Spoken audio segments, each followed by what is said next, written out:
बस इस स्टोरी को सिर्फ 5 मिनट देख लो, फिर गारंटी है आपको बहुत मजा आएगा। अगर पसंद आए तो लाइक और सब्सक्राइब जरूर करना और कमेंट्स में जरूर बताओ नेक्स्ट मैनवा कौन सी कवर करूं। इमेजिन करो 6 बार रिग्रेस होके तुम सबसे ज्यादा स्ट्रांग बन जाओ और फिर भी दुनिया तबाह हो जाए। यूजी थाई ने ये किस्मत देखी है। वो सन जिन वू है जो अपनी दुनिया को ड्रैगन्स के डिस्ट्रक्टिव गुस्से से बचा नहीं पाया। अपनी 7वीं रिग्रेशन में वो एक अलग अप्रोच अपनाता है। ये डिसाइड करता है कि वो उन ड्रैगन हैचलिंग्स को किडनैप कर लेगा जो आखिर में दुनिया की तबाही का रीजन बनते हैं। उनमें से 4 यहाँ मस्ती के लिए आए थे, लेकिन हर एक को इंसानियत के हाथों एक भयानक अंजाम मिला जिससे वो मर गए। इस बात से बड़े ड्रैगन्स कस्से में उद्गार अर्थ पर रिवेंज लेने आ गए और पूरे प्लैनेट को जला दिया। अपनी स्ट्रेंथ के बावजूद भी गाय दुनिया को जलने से बचा नहीं पाया, तो अब उसने एक अलग गोल सेट कर लिया है। उसका पहला डेस्टिनेशन इटली है, पहले हैचलिंग से मिलने के लिए। गाय अपने पहले टारगेट से मिलता है और उसके सिस्टम की स्पेशल एबिलिटी की वजह से वो इंसानी रूप में डुओलिंगो जैसा है, दुनिया की हर एक लैंग्वेज बोलने के केपेबल। ग्रीन बालों वाली छोटी लड़की उसकी आइडेंटिटी और उसके इंटेंशंस पर सवाल करती है, जिस पर वो जवाब देता है कि उनके बीच कोई बिजनेस है। उसको एहसास होता है कि ये आदमी उसके बारे में जानता है। वो इस बात को कंफर्म करता है और फिर पूछता है कि क्या वो भी उसके बारे में जानती है। बिना किसी हिचकिचाहट के वो ऑमिनस लड़की, उसका नाम युजिटे, कंफर्म करती है, ये दिखाकर कि वो सब जानती है। अब हमारा लड़का ऐसे डॉग्स होना एक्सपेक्ट नहीं कर रहा था, इसीलिए वो अपना टोन सीरियस करता है और पूछता है कि उसने उसके बारे में कहाँ सुना। लड़की उसकी आईडी बैज की तरफ इशारा करती है क्योंकि उसने पुलिसमैन की तरह फॉर्मल अटायर पहना हुआ है। वो खुले में लिखा हुआ है। वो अपना मजाकिया टोन छोड़ती है, हिलेरियसली ये रिवील करती है कि उसे बिल्कुल भी नहीं पता कि वो कौन है या उसका क्या प्लान है, लेकिन एक चीज वो पूरे कॉन्फिडेंस से जानती है, और वो ये कि उसके सामने खड़ा ये पावरफुल आदमी बहुत ही ज्यादा ताकतवर है। इस खूबसूरत नज़ारे को देखते हुए इतनी पावर वाला आदमी यहाँ फिट नहीं होता। उसके दोनों अनुमान सही हैं, इसलिए वो बस अपनी नज़र घुमा लेता है। इससे लड़की को उसके असली इंटेंशन के बारे में सोचने पर मजबूर होना पड़ता है कि क्या वो उसे मारने के लिए भेजा गया कोई असैसिन है। गाय ऐसी किसी भी पॉसिबिलिटी से इनकार करता है, तो वो मान लेती है कि ये किसी सुपर सीक्रेट किडनैपिंग मिशन से जुड़ा हुआ होगा। हमारा लड़का बेसिकली अग्री करता है कि यही होने वाला है। वो उससे अजीब तरह से पूछती है कि क्या वो उस तरह का फ्रीकी रेडिट फरी है जिसको ड्रैगन्स के लिए बोनर आता है। गाय उसकी इस गूफिंग पर्सनालिटी से तंग आ चुका है और हैचलिंग को अश्योर करता है कि इस बार उसका मकसद उसको प्रोटेक्ट करना है। इसका मतलब है कि अगर वो उसकी एडवाइस नहीं मानती है तो उसे मजबूरन तरीके इस्तेमाल करने पड़ेंगे ताकि वो उसकी बात मान ले। ग्रीन ड्रैगन क्लैन के बारे में एक इंटरेस्टिंग रेवलेशन ये है कि उनकी स्पेशल आईसाइट होती है। वो एक सिचुएशन की पूरी स्कोप को तुरंत समझ सकते हैं, जो उन्हें दूसरे क्लैन से ज्यादा परसेप्टिव बनाता है। लॉन्ग स्टोरी शॉर्ट, वो उसके इंटेंशंस को स्कैन कर रही है क्योंकि वो ग्रीन ड्रैगन क्लैन की मेंबर है। लेकिन जब बात हमारे लंबे, ब्रूडिंग और फेडअप प्रोटैगनिस्ट की आती है तो वो उसे सही डिसीजन लेने के लिए सीधे थ्रेटन करता है, उसकी इस अजीब प्लान के साथ जाने का ख्याल करते हुए ग्रीन ड्रैगन ये उम्मीद करती है कि वो उसे जहां भी रखेगा कम से कम उससे ठीक से पेश आएगा। गाय कंफर्म करता है कि वो इस बात का ख्याल रखेगा, और आखिर में ड्रैगन भी ये एडमिट करती है कि उसके पास यहाँ कोई चॉइस नहीं है। वो उसे किडनैप तो करेगा ही, लेकिन कम से कम उसे एक गेस्ट की तरह ट्रीट कर सकता है। बस यही उसके लिए मैटर करता है। वो यहाँ तक कि हर साइड से सिंसेरिटी दिखाने के लिए एक पिंकी प्रॉमिस भी करती है। इंटरेस्टिंगली, जीते उसके कांपते हाथ को नोटिस करता है और मेरा अनुमान है कि वो उसको सेफ फील कराने के लिए ये जेस्चर करता है। अगले सीन में ग्रीन हैचलिंग मेसी बालों के साथ जागती है, थोड़ी फ्लस्टर्ड होके ये सोचती है कि क्या उसका लंबा प्रिंस जाग गया है। वियर्डली इनफ मुझे लगता है कि वो तात्सुमा की जैसी लगती है, लेकिन लंबे बालों के साथ। वो उसे लिविंग रूम में ढूंढती है जहां गाय अपनी एबिलिटी से कम्युनिकेट करता हुआ दिखता है। वो अपने शैडो को एक खास जगह पर मिशन के लिए इंस्ट्रक्ट करता है। ये उसकी एबिलिटीज में से एक है जिसे shadow of the grand Duke कहते हैं, जो उसे 50% पावर्स वाला एक आइडेंटिकल क्लोन समन करने देता है। क्लोन उसके इमेज में मैनिफेस्ट होता है, अपने मास्टर की कमांड मारने के लिए सबसर्विएंट एक्ट करता है। वो आगे बढ़ता है और ग्रीन ड्रैगन के पास से क्रॉस करता है, जो पोलाइटली हेलो कहती है, ये दिखाते हुए कि वो कितना परफेक्ट रिक्रिएशन है। रियल गे उसे अश्योर करता है कि उसका उसके दूसरे रूप से कोई लेना देना नहीं है, और पता चलता है कि ये आदमी असल में उसके लिए सारा पुलिस वर्क करता है। Bro basically shadow clone jutsu use कर रहा है to work is 9 to 5. Now that's smart. Anyway, वो जल्दी रियलाइज करती है कि ये आदमी काम पर जाता ही नहीं है, लेकिन जीट आर्ग्यू करता है कि वो टेक्निकली वर्क कर रहा है क्योंकि क्लोन उसकी एबिलिटीज में से एक है। ज्यादा इंपॉर्टेंट फैक्टर ये है कि वो उसके पास रहता है, बेसिकली उसे बॉडीगार्ड की सर्विस दे रहा है। वो ये एक्सप्लेनेशन मान लेती है और उसके बगल में बैठ जाती है। ब्रेकफास्ट करने का सजेस्ट करती है। गे हैरान होता है कि उसने ये मेंशन किया, जबकि वो उसे प्लेफुली टीज करती है कि कुछ खा ले, क्योंकि उसने तो कल रात का डिनर भी स्किप कर दिया था। और इवन देन वो उसके ऑफर को रिजेक्ट करता है। ब्रो पक्का ब्रायन जॉनसन के प्रोटोकॉल फॉलो कर रहा है to keep those calories low for sure. Green dragon pouts करती है, कहती है कि ये कितना अजीब है कि घर का मालिक तो खाता ही नहीं है, जबकि वो जो चाहे कर सकती है। गे काउंटर करता है और पूछता है कि वो दिन में 3 बार खाना क्यों खाती है, जबकि ड्रैगन्स बिना खाए भी आसानी से रह सकते हैं। प्लेफुल ड्रैगन उसको ये बताती है कि लाइफ सिर्फ सर्वाइवल से ज़्यादा है और खाना उसे खुशी देता है। ये बात उसे थोड़ा हैरान करती है, इसलिए वो तुरंत खड़ी हो जाती है और उसे अपने साथ ग्रोसरी शॉपिंग चलने का ऑर्डर देती है। ब्रो उस ऑफर को भी रिजेक्ट कर देता है, लेकिन ग्रीन ड्रैगन जिद करती है, ये एम्फसाइज करते हुए कि वो उसे ब्लैकफिस्ट की पावर दिखाना चाहती है। Fast forwarding to a shopping mart, हम एक बिजी जगह पर लोगों के बीच पहुंचते हैं। उनका ध्यान अपनी शॉपिंग पर नहीं है, बल्कि एक आकर्षक गॉडेस पर है जो दूर से एक सेलिब्रिटी जैसी लगती है। गे उस खूबसूरत ड्रैगन के साथ चलता है, ये रियलाइज करते हुए कि सिर्फ उनके पास से गुजरने की वजह से कपल्स आपस में लड़ रहे हैं। उनकी शॉपिंग फिनिश होने पर गे शिकायत करता है कि वो बहुत ज्यादा खाना ले आए हैं। उसने ऐसा क्यों किया? इसका रीजन सिंपल है, वो इसलिए क्योंकि इस आदमी के किचन में कोई खाना नहीं होता। ब्रो के पास तो कुकिंग यूटेंसिल्स भी नहीं है और वो अब से उस जगह को संभालना चाहती है, इसीलिए वो उसे एक बार के लिए ही सही रियल ब्रेकफास्ट खिलाने के लिए बेचैन है। एक ग्रम्पी गे डिमांड करता है कि वो सब कुछ घर पर छोड़ दें ताकि वो बाहर खा सकें, और ये बात उसे अच्छी नहीं लगती।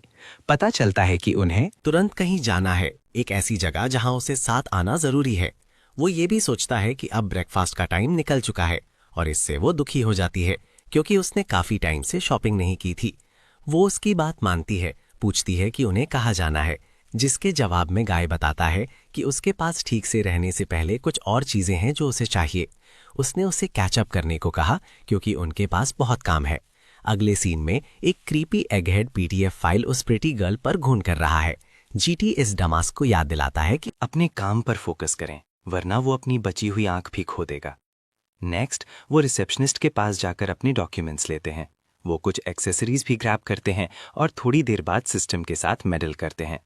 वो लंबा दिन उसके आईडी कार्ड के रजिस्ट्रेशन प्रोसेस के साथ खत्म होता है। योबॉम अब सिटी की मेंबर है, हालांकि उसे आईडी कार्ड होना अजीब लगता है।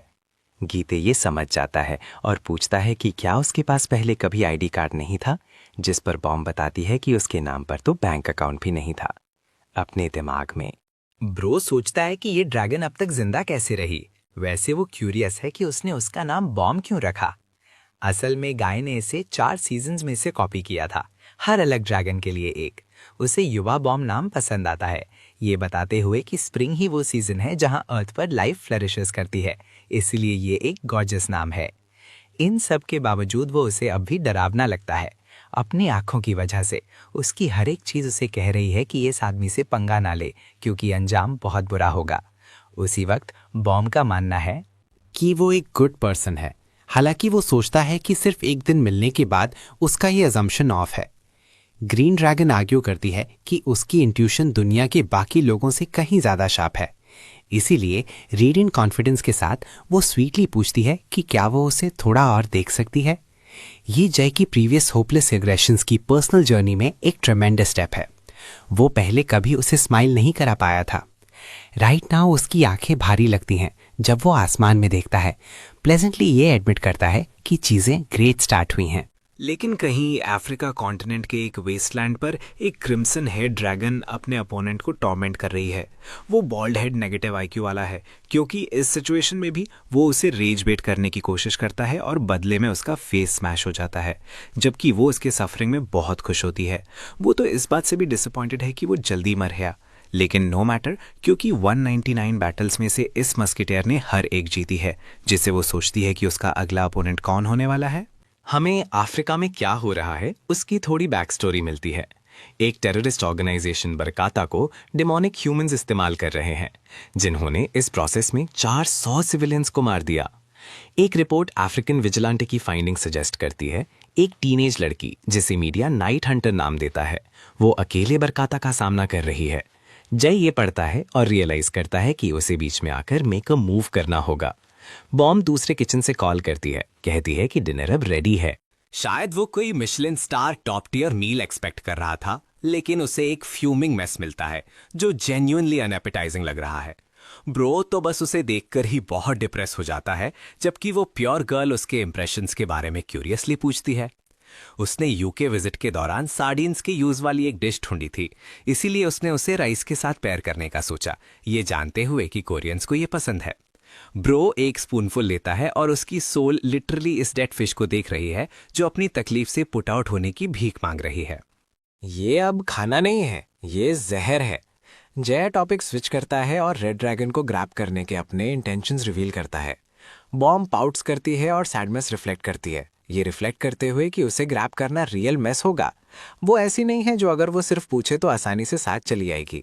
असल में इसीलिए ये लड़का बॉम्ब को परसुएशन में मदद के लिए इंटेंट कर रहा है, हालांकि वो नहीं सोचती कि उसकी इन्वॉल्वमेंट ज़्यादा हेल्प करेगी।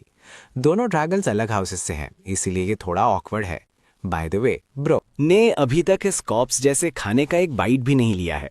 बॉम्ब एक्सप्लेन करती है कि सारे ड्रैगन हाउसेस अलग चीजें चाहते हैं, जबकि उसे पर्सनली चीजें बनाना पसंद है। रेड ड्रैगन्स का नेचर अलग है। वॉर और वायलेंस की बात आती है तो वो ज्यादा टेंडिंग होते हैं, उन्हें अपनी डोमिनेंस दिखाना पसंद है, इसलिए फोर्स यूज करना मदद नहीं करेगा। रेड ड्रैगन्स के लिए उनकी प्राइड और ऑनर ही सब कुछ है, तो डिफीट का मतलब बेसिकली डेथ है। हालांकि गीटे ये समझता है, वो ये भी सोचता है कि ये डेंजरस है अगर वो उसे जल्दी जाकर रेस्क्यू नहीं करता, क्योंकि उसी वेस्टलैंड में छुपा हुआ एक पावरफुल वॉरियर उसे लेने आ रहा है, और अगर वो कुछ नहीं करता तो वो उस इंसान के हाथों मारी जाएगी। इसीलिए वो चाहता है कि बॉम्ब साथ आए, ताकि उन्हें लड़ना ना पड़े और चीजें आसानी से सेटल हो जाएं। वो उसे ब्लैंकली देखती है, जो उसे सच में बैफल करता है। स्प्रिंग ड्रैगन को ये सच में अजीब लगता है कि वो खुले में उसकी मदद मांग रहा है, क्योंकि शुरू में वो उससे ऐसा इंप्रेशन देता है कि वो डू इट ऑल वर्कaholic है, जो कभी किसी और की मदद नहीं मांगता। वो उसकी रिक्वेस्ट से इतनी ऑस्टोनिश्ड होती है कि वो तुरंत मान जाती है, ये एम्फसाइज करते हुए कि वो भी चाहती है कि रेड सरवाइव करे। लेकिन इस प्लेफुल ड्रैगन की एक सिंगल कंडीशन है, उसे वो खाना खत्म करना होगा जो उसके सामने रखा है। उसने बातों के दौरान उसे चम्मच नीचे रखते हुए पकड़ लिया था। ओके गाइज, मुझे लगता है कि हमारा प्रोटैगनिस्ट मारा जाएगा, तो शायद कहानी खत्म हो गई है। ब्रो बेसिकली इंटरनलाइज करता है कि वो गया, और वो बाइट लेता है जो उसके टॉयलेट को रुला देगी। अगले सीन में हम खुद को वेस्टलैंड में पाते हैं, जहां रेड तबाही मचा रही है। उसने दर्जनों सोल्जर्स को डिस्ट्रॉय कर दिया है। हर एक को कमजोर कहती है जब वो उन्हें आसानी से स्मैक करती है।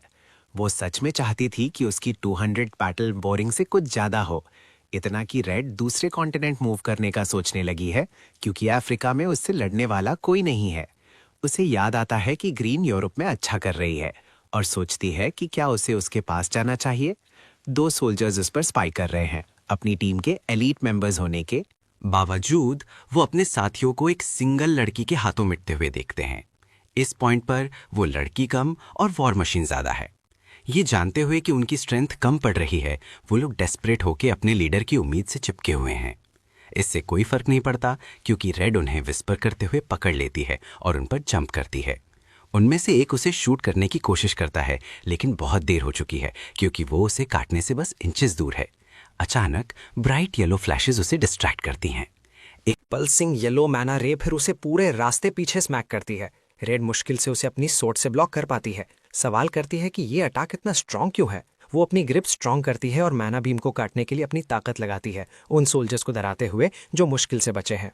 वो वॉरियर जो उसे हराने और मारने के लिए डेस्टिन्ड है, आखिरकार आ गया है। जैवियर यहाँ नाइट हंटर को हंट करने आया है, और मैं झूठ नहीं बोलूंगा ब्रो, ऐसा लग रहा है जैसे उसने अपना ड्रिप स्टैट मैक्स आउट कर लिया है। वो अफ्रीकन यूनियन के साथ अफिलिएटेड है। 8 स्ट्रॉन्गेस्ट ह्यूमन सुपर ह्यूमन के रूप में। रेड कमेंट्स करती है कि उसे दिलचस्पी है, वो आखिरकार लीडर से मिलकर जेन्युइनली खुश है। वॉरियर हैरान है कि ये लड़की कितनी यंग लगती है, बेसिकली ज्यादा से ज्यादा एक टीनेजर। असल में यही रीजन है कि रेड ने वो मास्क पहना था, क्योंकि उसके बिना कोई भी उसे ठीक से फेस करने की जहमत नहीं करता। हैवियर शॉक्ड है कि अपनी स्ट्रेंथ्स के बीच गैप एक्सपीरियंस करने के बाद भी वो सरेंडर करने से मना कर रही है। लेकिन इस फाइस्टी ड्रैगन को अपने वेपन की परवाह नहीं है, उसकी प्राइड। हाय, सब कुछ है। वो घुटने टेकने से बेहतर खड़े होकर मरना पसंद करेगी। क्या तुम्हें वो रेफरेंस समझ आया? ओवरवेलमिंग लाल मना के साथ वो उस पर अटैक करती है। पहला स्ट्राइक मिस होता है, दूसरी किक उसकी भारी स्वॉर्ड से ब्लॉक हो जाती है और तीसरा पंच भी डिफेंड कर लिया जाता है। इन हिट्स के दौरान रेड एक ओपनिंग एक्सपोज करने के लिए मोमेंटम बनाती है और अब तक का सबसे पावरफुल पंच लैंड करती है। लेकिन उसके शॉक के लिए ये आदमी गोकू से भी ज्यादा ताकतवर है, क्योंकि वो फ्लिंच भी नहीं करता। टाइटेनियम बॉल्स होने की डेफिनेशन। अब जेवियर ने नोटिस किया है कि इस छोटी लड़की ने शायद कभी अपने से ज्यादा ताकतवर किसी शख्स से लड़ने की बदकिस्मती नहीं झेली, इसलिए उसने आसान फाइट्स लड़ी और यही वजह है कि वो अपनी प्राइड की वजह से बेवकूफ़ी से मारी जाएगी। जेवियर अपने ब्लेड को घुमाता है ताकि उसके टैलेंट को खत्म कर सके और एक सिंगल स्लैश के साथ वो उसका सर लगभग काट ही देता है। सबसे ज्यादा ऑरा इंड्यूस करने वाली सोर्ड से मिलो, सोर्ड ऑफ रॉ। वो अपनी स्पेशल एबिलिटी का इस्तेमाल करते हुए उसे फिनिश करने के लिए तैयार है। यहाँ तक कि रेड ड्रैगन भी जानती है कि वो इस अटैक को डॉज करने के काबिल नहीं है, इसलिए उसे इसे हेड ऑन डिफेंड करना होगा। स्लैश होराइजन को काट देता है, उसके अपोनेंट को एक भारी चोट देता है। रेड दीवार से टकराती है, किसी तरह इम्पैक्ट सर्वाइव कर लेती है। जेवियर ऑब्जर्व करता है कि कैसे उसने उस एग्जैक्ट मोमेंट में अपने हाथों को एनर्जाइज किया ताकि वो लीथल ब्लो से बच सके। इसका मतलब है कि उसे हराने के लिए अपना आउटपुट बढ़ाना होगा। जब धूल हटती है तो रेड कहीं नहीं मिलती। वो सोचता है कि वो भाग गई, जबकि रियलिटी में ग्रीन उसे बचाने आई है। तब भी वो शौक में बकने से खुद को रोक नहीं पाई, ये सवाल करते हुए कि वो यहाँ क्या कर रही है। बॉम्ब उसे अश्योर करती है कि वो रेड की मदद करने आई है और अपनी हीलिंग पावर्स यूज करके वो उसकी चोटों को ठीक करती है। रेड को नहीं पता था कि वो ऐसे अचानक सामने आ जाएगी, जबकि बॉम्ब एक्सप्लेन करती है कि किसी ने उसे उसकी सिचुएशन के बारे में बताया था। हील होने के बाद गुस्सा होकर वो ग्रीन ड्रैगन पर चिल्लाती है कि वो फिर से उसकी लड़ाई में दखल दे रही है। रेड ड्रैगन के तौर पर अपनी प्राइड मेंटेन करते हुए वो तब तक हार मानने से इनकार करती है जब तक वो लड़ाई में मर नहीं जाती। हालांकि बॉम्ब ये कहकर उसका ध्यान खींचती है कि उसकी मौत सब कुछ बदल सकती है। उसकी मौत के कॉन्सिक्वेंसेस दूसरों पर पड़ेंगे और दिल ही दिल में बॉम्ब जानती है कि रेड भी नहीं चाहती कि उनका मजा खत्म हो। वो पर्सनली अर्थ पर रहना और एंजॉय करना चाहती है और वो उम्मीद करती है कि रेड उस विजन को देखे और उसके साथ कोऑपरेट करे। ये जेन्युइनली रेड ड्रैगन को हैरान करता है, लेकिन वो सोचती है कि हैवियर जैसे मॉन्स्टर्स अपोनेंट के खिलाफ भागना बेकार है।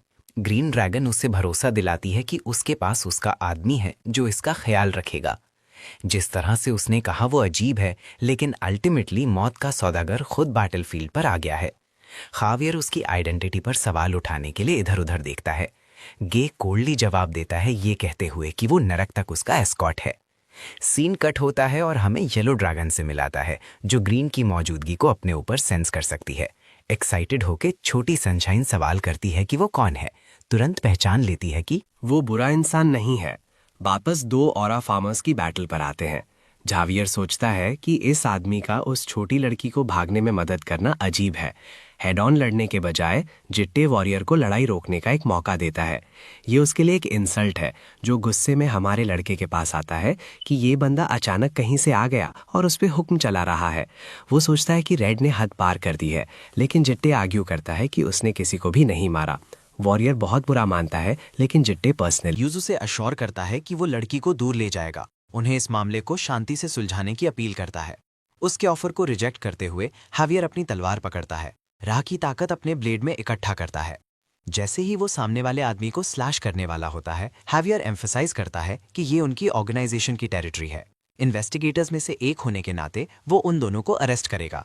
इतना कहते ही वो उसी शॉर्ट स्लैश का फुल स्विंग अनलीश करता है जो उसने रेड पर किया था। डिस्ट्रक्टिव आउटपुट रास्ते में सब कुछ मिटा देता है। अर्थ पर निशान छोड़ते हुए इंटरेस्टिंग बात यह है कि खावियर पक्का जानता है कि उसका अटैक इस आदमी को नहीं मारता, खासकर अगर वो रेड गर्ल के साथ जुड़ा हुआ है।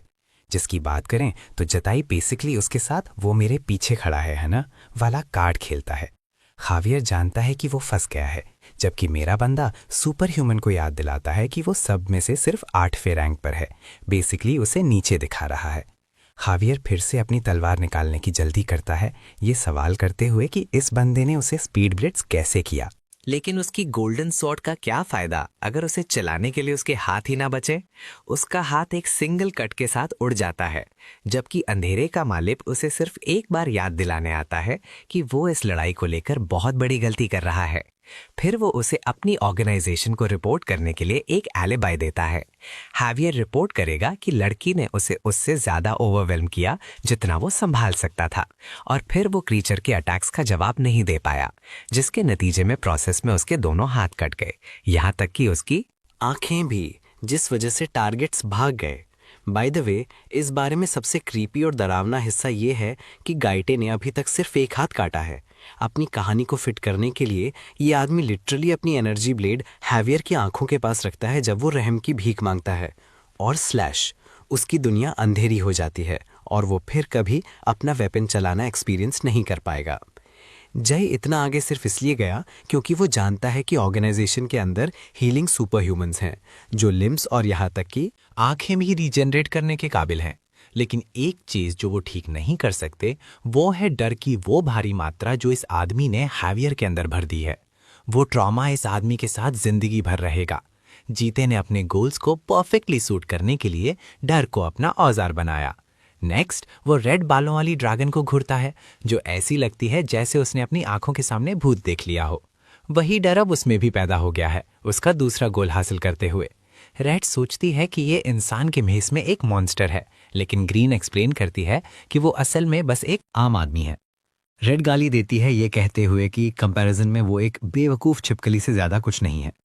गाय उस छोटी ड्रैगन को बताता है कि वो अब से उसकी प्रोटेक्शन में रहेगी। वो उन दोनों को जो चाहे वो करने की काफी आजादी देगा और उनके सपनों को सपोर्ट करने के लिए भी तैयार है।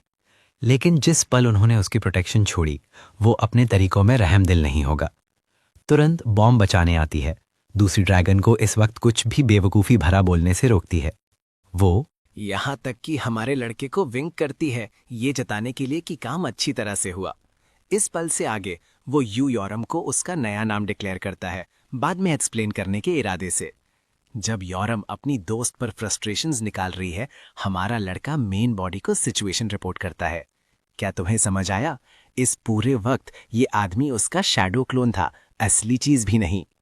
ठीक इसी वक्त असली गिमेटे अमेज़न रेन फॉरेस्ट में यहाँ सनशाइन के साथ खेल रहा है। वो अपने क्लोन की तारीफ करता है और रिफ्लेक्ट करता है कि कैसे यूरम को अकेले सेफली सिक्योर करना मुश्किल होता, इसीलिए यहाँ ग्रीन ड्रैगन की इन्वॉल्वमेंट जरूरी थी। सुंदर येलो बालों वाली लड़की नीचे बैठती है और पूछती है कि उसने अभी किससे बात की। वो कुछ नहीं कहता, लेकिन वो उसे याद दिला के टीज करती है कि उसकी स्मार्ट वॉच उसके कलाई पर है। ये गोल्ड ड्रैगन है और हर दूसरे गोल्ड ड्रैगन की तरह उन्हें अटेंशन पसंद है। अपनी 6 जिंदगियों में गोल्ड ड्रैगन ने उनमें से 2 फेम में बिताई। हालांकि जिस एक ड्रैगन की पॉपुलैरिटी सबसे ज्यादा बढ़ी, उसने साथ ही साथ उन सब में सबसे ज्यादा तबाही मचाई। भले ही वो हजारों का प्यार चाहती थी, लेकिन इसकी कीमत चुकानी पड़ी। ऐसे सोचो जैसे खूबसूरत गुलाब जो अपने तेज कांटों के साथ आया हो। यही वजह है कि वो फिलहाल ध्यान से बचने के लिए वीराने में फंसी हुई है। खैर, जब वो खुलकर एक्सप्रेस कर रही है कि स्मार्ट वॉच इतनी कूल है, वो जेन्युइनली उससे पूछता है कि वो यहाँ कर क्या रही है। ये सवाल उसे हैरान कर देता है, लेकिन जीटी एक्सप्लेन करता है कि गोल्ड ड्रैगन को ह्यूमंस के बीच रहना चाहिए। इसके बजाय वो यहाँ मॉन्स्टर्स के साथ बिल्कुल अकेली है। उसकी ऑब्जर्वेशन उसे शॉक करती है, लेकिन जाहिर है कि ग्रीन ड्रैगन ने उसे इसके बारे में सब कुछ बता दिया था। अपना नाम सुनकर वो नाचते हुए घूमती है और कंफर्म करती है कि वो ग्रीन को जानता है। सीधी बात करते हुए जीते ब्लंटली पूछता है कि क्या वो सच में अब ह्यूमन से डरती है। उसके शब्द उसे अंदर तक हिला देते हैं। प्यारी एंजल एडमिट करती है कि वो उनसे डरती नहीं है, उनके आसपास पहले रह चुकी है, बल्कि वो खौफजदा है।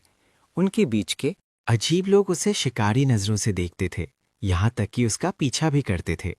अंदर ही अंदर वो बस एक बच्ची है जो उन चीजों से डरती है, इसीलिए उसने खुद को अलग कर लिया। टॉपिक बदलते हुए गाय पूछता है कि क्या उसे ब्रेड पसंद है। वो उसे याद दिलाती है कि वो एक ड्रैगन है, तो उसे खाने की जरूरत नहीं है। चुटकी बजाते हुए वो अपनी सब डायमेंशन एक्टिवेट करता है, जिसके अंदर इतनी जगह है कि वो पूरे शहर को निकल सकती है। उसकी डायमेंशन के कई हाथ पर्सनली ट्रीट से भरा बैग देने आते हैं। ये मुझे थोड़ा मिजिटो की डोमेन एक्सपेंशन की याद दिलाता है। एनीवे, गोल्ड की आंखें खुशी से चमक उठती हैं जब वो ढेर सारी अलग अलग ट्रीट्स देखती है। वो पूरी चीज़ मुफ्त में उसके हवाले कर देता है, जबकि वो यहाँ डोनट्स और ब्लूबेरी एग टार्ट्स पर लार टपका रही है। इसे एक सहारे के रूप में यूज़ करते हुए जीटे गोल्ड ड्रैगन को ज़िंदगी का दूसरा मौका ऑफर करता है, उसके साथ रहने का एक मौका, अपने दोस्तों को भी देखने के वादे के साथ। वो बिना चिंता किए अपने साथियों के साथ सारे एंटरटेनमेंट एक्सपीरियंस कर सकते हैं। ट्रीट्स खाते हुए वो उदासी से अपनी माँ की चेतावनी याद करती है कि अजनबियों के पीछे मत जाना। गए बदले में उसे मैकरॉन्स देने का वादा करके अल्टीमेट रिस्पॉन्स देता है, और जाहिर है कि उसे किडनैप करने के लिए बस यही चाहिए, क्योंकि ये लड़की इसके लिए तैयार है। अगले सीन में हम गए की स्पेस में वापस आते हैं। योरम शहर के नज़ारे को घूरती है, रीसेंट चेंजेस से थोड़ी अनॉयड लग रही है। उसने अपने से कहीं ज्यादा पावरफुल 2 मॉन्स्टर्स देखे जिन्होंने उसकी प्राइड को ठेस पहुंचाई। बॉम उसे दूर से देखती है, ये जानते हुए कि रेड ड्रैगन सच्चाई के साथ समझौता करने में स्ट्रगल कर रही है। जहां तक गीते की बात है, वो अपने कलेक्शन में एक और लाबू के साथ वापस आ गया है। वो अभी भी डिलिशियस खाने के बारे में बात कर रही है, जबकि अपनी स्वीट्स खा रही है। अचानक वो एक बाइट लेती है और एक इलेक्ट्रिक रिएक्शन फील करती है। इस मैकरॉन ने उसे हिलाकर रख दिया, इस हद तक कि वो इसे जन्नत के स्वाद से कंपेयर करती है, जबकि वो हमेशा की तरह अडोरेबल लग रही है। ग्रीन उनका वापस स्वागत करती है, जबकि गोल्ड अपने फेलो ड्रैगन को देखकर बेहद खुश होती है। दोनों एक लंबे हग में गले मिलते हैं, ये जताते हुए कि उन्होंने एक दूसरे को कितना मिस किया। उनका पॉजिटिव नेचर एक दूसरे पर असर कर रहा है। जब गोल्ड सवाल करती है कि ग्रीन कब से जय के साथ रह रही है। जब वो रेड के साथ कैचअप कर रहे हैं, जीते अपने क्लोन को वापस लेता है और उसकी बेहतरीन सर्विस के लिए शुक्रिया अदा करता है। फिलहाल उसने उस बंदे को वापस काम पर लगा दिया। रेड बालकनी से वापस आती है, उसका ध्यान खींचती है। तुरंत वो उसकी मौजूदगी से परेशान लगती है, लेकिन गोल्ड उसे देखकर सबसे ज्यादा खुश है। एक चिपकू अटेंशन सीकर की तरह एक्ट करते हुए वो शोर मचाकर और सवाल पूछकर उसे घेर लेती है। यहाँ तक कि योरम को रेड ड्रैगन की तरह सारी बुरी चीजें करने के लिए टीज भी करती है। योरम अपनी छोटी बकबक करने वाली चूंच बंद करती है, उसे चिकलेट बुलाती है और फिर अनोइंग होने के लिए उस पर गुस्से में चिल्लाती है। बेचारी चिकलेट को डांट पड़ गई, लेकिन अब प्रॉपर सेशन का वक्त है। गे तीनों लड़कियों को इकट्ठा करता है और उनकी उम्र पूछता है। तीनों में सबसे बड़ी बॉम है जो 20 की है, योरम 16 की है और आखिर में गोल्ड सिर्फ 10 साल की है। ड्रैगन सच में बहुत तेजी से बढ़ते हैं। ये चिकलेट का जेट को याद दिलाने का तरीका है कि उन्हें बच्चों की तरह ट्रीट ना करे। जिस चीज ने उसका ध्यान खींचा वो ये है कि हर कोई रेड को योरम बुला रहा है। इस कमी को पूरा करने के लिए बॉम एक्सप्लेन करती है कि ये वो नाम है जो इस आदमी ने हर किसी को दिया है, जिसमें उसका नाम बॉम है। भले ही ड्रैगन्स की अभी तक अपनी रस्मी सेरेमनीज नहीं हुई हैं, गाय की वजह से उनके पास पहले से ही नाम है। सीजन्स के ट्रेंड को फॉलो करते हुए गोल्ड रियलाइज करती है कि वो गाय है। तेजी से गीटे के शब्दों को समझ रही है। फाइनली उसके गले का हार गुल्ले होगा, जो सर्दी को सिग्निफाई करेगा। ये अंडा एक ब्लू ड्रैगन का है, एक पॉलीमॉर्फ जो जल्द ही पैदा होने वाला है। यही वजह है कि उन्हें केयरफुल रहने की जरूरत है। ड्रैगन्स इस इंसान की उनकी स्पीशीज के बारे में नॉलेज से सीरियसली इम्प्रेस्ड हैं, लेकिन वो उन्हें कोई सुराग नहीं देता और अपनी बैक स्टोरी एक्सप्लेन नहीं करता। इसके बजाय वो उस इकलौते चीज पर जोर देता है जिसकी उन्हें परवाह करने की जरूरत है। वो उन्हें यहाँ अपने एंटरटेनमेंट का लुत्फ उठाने के लिए पूरी आज़ादी देता है, लेकिन उन्हें जाने की या जल्दबाजी में फैसले लेने की इजाज़त नहीं है। बेसिकली वो उन पर नज़र रखेगा जब वो मज़े कर रहे होंगे, तो वो कांस्टेंट सुपरविजन आन रहेंगे। चढ़कर योरम हिलेरियसली इस डूड को कॉम्युनिस्ट कहती है, कुछ ऐसा जिससे उसकी कोई भी दोस्त सहमत नहीं लगती। बॉम सबसे बड़ी होने के नाते आगे आती है। टर्म से सहमत होती है जब तक कि वो एक दूसरे के साथ थोड़ा मजा कर सकें। वो अपने दोस्तों को बाहर जाने का मौका भी देती है, क्योंकि उन्हें उनके लिए कुछ असली डॉक्यूमेंटेशन और सप्लाईज की ज़रूरत होगी। छोटी चिकलेट खुशी से चमक रही है, जबकि यूरॉन टीज करती है कि उनके पास पैसे भी नहीं हैं। उस पर जिते अपना वॉलेट बॉम को फेंकता है, उसे खर्च करने और मज़े करने की इजाज़त देता है। मज़ा जिम्मेदारी दिखाते हुए बॉम पूछती है कि वो उसकी रिजर्व्स में से कितना खर्च कर सकती हैं। कूल गाय घूमता है और उन्हें ऑफर करता है कि वो जितना चाहें उतना उड़ाएं। खैर, तीनों मुसीबत की जड़ ड्रैगन्स शॉपिंग स्प्री पर निकलती हैं और गेस करो क्या, उन्होंने एक दिन में $40,000 से ज्यादा उड़ा दिए। जब वो सारे फैंसी और महंगे सामान के साथ घर पहुंचती हैं तो हमारा लड़का पीछे बैठकर अपने फैसलों पर पछतावा कर रहा है। बॉम उसे वॉलेट वापस करने आती है, ओवर स्पेंडिंग के लिए माफी मांगती है, भले ही वो उसके लिए कुछ कपड़े खरीदना चाहती थी, लेकिन उस दिन की क्रेडिट लिमिट की वजह से वो ऐसा नहीं कर पाई। गाय को बुरा नहीं लगता जो हुआ। गोल्ड उसका ध्यान खींचती है। उसको अपने लुक से इम्प्रेस करने के लिए वो सारे सुंदर आउटफिट्स पहने हुए हैं। उसने खास तौर पर उससे मैच करने के लिए एक स्मार्ट वॉच खरीदी है। प्राउड फादर उसकी तारीफ करता है, जिस पर वो चीखती है और उसे थैंक यू बोलती है। फिर योराम आती है, जो अपनी स्मार्ट वॉच शो ऑफ करने की जरूरत महसूस करती है। वो अपना नया हथियार प्रेजेंट करने भी अनकंफर्टेबल फील करती है, जो उसकी पिछली सॉर्ट को रिप्लेस कर रहा है, जो हावियर के खिलाफ डिस्ट्रॉय हो गई थी। देखने से ऐसा लगता है बीते एक सॉलिड वेपन खरीदने के लिए उसकी तारीफ करता है। ये उसे तसल्ली दिलाता है कि उसने फालतू इक्विपमेंट पे पैसे बर्बाद नहीं किए। छोटी चिकलेट उड़ के आती है उन कपड़ों के घेर के साथ जो उसने रेड के लिए ट्राई करने को खरीदे थे, जिससे वो काफी परेशान हो जाती है। बॉम्ब की बात करें तो वो रिवील करती है कि जब फीलिंग्स एक्सप्रेस करने की बात आती है तो रेड सबसे ज्यादा सफर करती है, लेकिन असल में वो सबसे ज्यादा शुक्रगुजार भी वही है। जो बात हमारे लड़के को सच में कंफ्यूज करती है वो ये कि बॉम्ब ने शायद अपने लिए कुछ नहीं खरीदा। असल में उसने टेबल पर रखी एक चीज ली थी। ये सिर्फ एक गमला है जो दिखाता है कि वो कितनी मैच्योर और रिस्पॉन्सिबल है। उसे पौधों की देखभाल करना पसंद है, लेकिन गिते उसका पॉइंट नहीं समझता। पॉट को पकड़ते हुए बॉम्ब शेयर करती है कि ये एक फूल बनेगा। ये हमेशा के लिए उसके दिल में कुछ खास और यादगार बन जाएगा। साथ ही ये उसे एक सवाल की याद दिलाता है जो वो पूछना चाह रही थी। साफ है कि उनका एंटरटेनमेंट सिर्फ बेसिक खाना और सर्वाइवल नहीं है। बॉम्ब रिक्वेस्ट करती है कि जब तक वो उसकी सुपरविजन में है, जय उन्हें एंटरटेनमेंट का बेहतर एक्सपीरियंस दें। उसकी हैरानी के लिए वो मान जाता है और लेयर एकेडमी का एंट्रेंस एप्लीकेशन निकालता है। सजेस्ट करता है कि वो स्कूल जाएं। जब लड़कियां घर वापस आती हैं तो रेड उस थका देने वाले इंटरव्यू प्रोसेस की वजह से चिढ़ी हुई है। अजीब बात है कि उन्हें अपना गार्डियन घर पर नहीं मिलता। अचानक गोल्ड एक बेचैन करने वाला रियलाइजेशन रिवील करती है। वो एक बच्चे की तरह रो रही है, डरती है कि वो फेल हो जाएगी जबकि बाकी दोनों पास हो जाएंगी। योरम उसके रोते हुए एटीट्यूड से फ्रस्ट्रेटेड है और सोचती है कि यू चिकलेट बेड के साथ चुप ही भली है। वो खुद को सुअर कहती है, जबकि गिटे पीछे से भूत की तरह प्रकट होता है। वो तुरंत उसे गले लगाने के लिए कूदती है, डरती है कि इंटरव्यू के बाद वो लोग उसे फेल कर देंगे। हालांकि वो उन्हें अश्योर करता है कि उनमें से कोई भी फेल नहीं होगा। जहां तक बात है कि वो कहाँ गया था, पता चलता है कि ये कुछ लाने गया था। वो गोल्ड को ये भी बताता है कि ये कुछ ऐसा है जो उसे सच में पसंद है, तो मैकरॉन्स का ख्याल ही उसे पहले ही मार रहा है। लेकिन यहाँ एक ट्विस्ट है, ये उन चीजों से भी कहीं बढ़कर है। हम एक पास्ट सीक्वेंस में एंटर करते हैं जो जाते के दिमाग में चल रहा है। उसने देखा कि कैसे गोल्ड ड्रैगन आखिरकार वर्ल्ड फेमस पॉप स्टार बन गई। अपने एक इंटरव्यू के दौरान उसने टॉक शो की तारीफ की क्योंकि वो उसके लिए स्वादिष्ट खाना लाए और उसकी फेवरेट डिशेस बनाई। होस्ट ने पूछा कि उसे खाने में सबसे ज्यादा क्या पसंद है। थोड़ा सोचने के बाद वो एक जवाब देती है। वो जवाब हमें फ्राइड चिकन के रूप में रिवील होता है। तीनों लड़कियों के मुंह में पानी आ रहा है, लेकिन चिकलेट तो उन सब में प्रैक्टिकली मर ली रही है।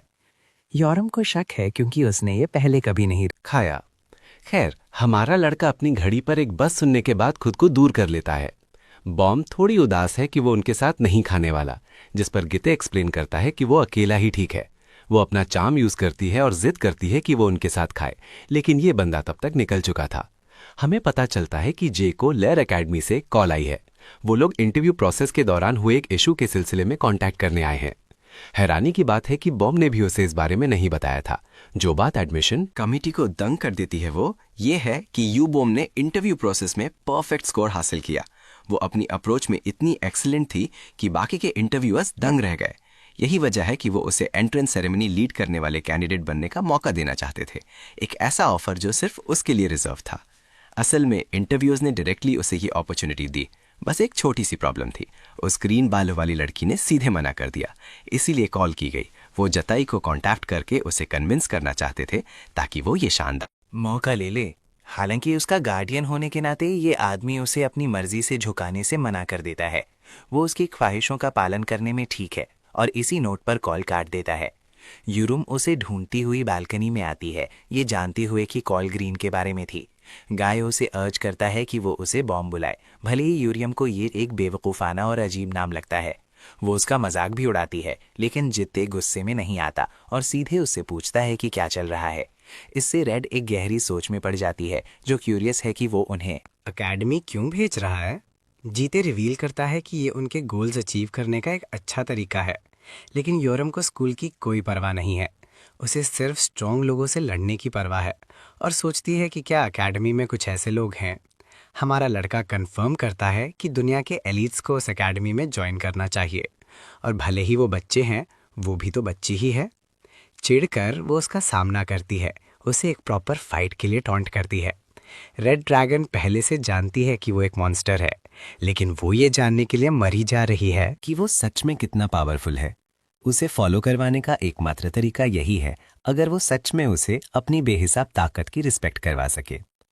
1 मिनट सोचने के बाद जीते इस ऑफर को रिजेक्ट करता है और उसे वापस जाकर खाने को कहता है। एक ऐसा जवाब जो उसे गुस्सा दिला देता है। वो उसे बोरिंग कहती है और मिडिल फिंगर दिखाती है, एक बघी बच्चे की तरह एक्ट करते हुए।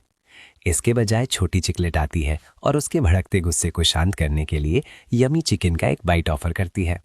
यूरिम के मना करने के बावजूद वो वैसे भी उसके मुंह में ठूस देती है, जिससे उसे तुरंत एहसास होता है कि उसका टेस्ट कितना अमेजिंग है। चलो जूम आउट करते हैं और लेयर एकेडमी पर फोकस करते हैं। ये आइलैंड ऑफ अबंडेंस में स्थित एक एजुकेशनल इंस्टीट्यूशन है, दूसरे शब्दों में हाइटलिंग। ये एकेडमी सुपर ह्यूमंस को नर्चर करने और बड़ा करने की इजाज़त देती है, पावर्स के साथ पैदा हुए लोगों के लिए एक खास जगह। हालांकि जो कैरेट्स एकेडमी में पार्टिसिपेट करते हैं वो सभी सीईओज, शाही घरानों और यहाँ तक कि जीनियस टैलेंट्स की टॉप फैमिली से बिलोंग करते हैं।